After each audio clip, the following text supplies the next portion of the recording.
मुफ्ती साहब, deputy CM Keshav Prasad Maurya ने लेखिका तस्लीम नसरीन के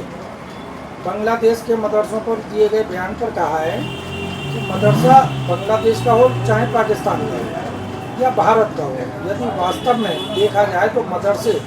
अघोषित तौर पर आतंकवादियों को पैदा करने की फैक्शन है। क्या कहेंगे इसको? देखिए, मैं इस बयान की निंदा करता हूं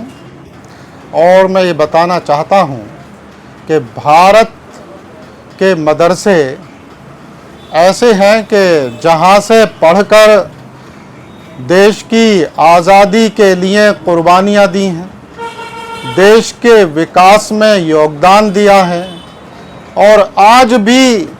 अलग अलग शोबों में और बड़े बड़े ओहदों पर फाइज होकर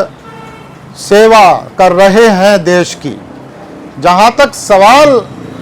पाकिस्तान के मदरसों का है तो वो बात अलग है। वहाँ ज़रूर ऐसा है कि वहाँ आतंकवाद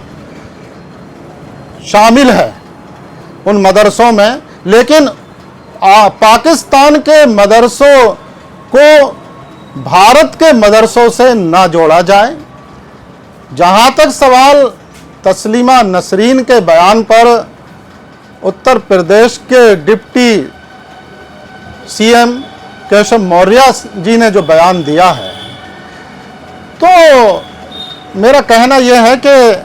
तस्लीमा नसरीन की एक तारीख रही है कि वो इस्लाम के ख़िलाफ़ विवादित बयान देती आई हैं और इसमें उनकी कोई मानसिक बीमारी भी हो सकती है। तो ऐसे बयान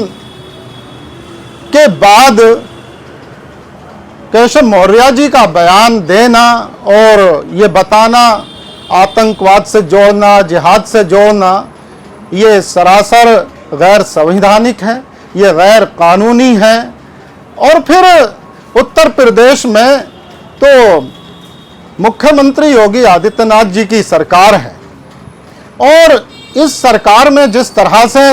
अपराध के खिलाफ, आतंकवाद के खिलाफ ज़ीरो टॉलरेंस की नीति अपनाई जा रही है, तो ऐसे में जिहाद का पनपना या आतंकवाद का पनपना खुद ये हुकूमत के लिए एक अफसोस की बात हो सकती है। हालांकि मैं ये नहीं मानता कि उत्तर प्रदेश में या भारत में कोई आतंकवादी गतिविधि है, लेकिन अगर कोई ऐसी बात बयान में कहता है तो वो खुद फिर समझना चाहिए कि वो किस जगह के लिए कह रहे हैं, जहां की वो सरपरस्ती और हुकूमत में शामिल हैं, पूरा प्रबंध उनके हाथ में है और फिर वहां ऐसी कोई गतिविधि सामने आ सकती है। मेरा मानना है कि ऐसी कोई भी गतिविधि कहीं अब योगी आदित्यनाथ जी की सरकार में एक जर्रा बराबर भी दिखाई नहीं देती। समानता और न्याय जो है पूर्ण रूप से स्थापित हो चुका है, लाइन ऑर्डर पूर्ण रूप से स्थापित हो चुका है, मदरसों में भी सुधार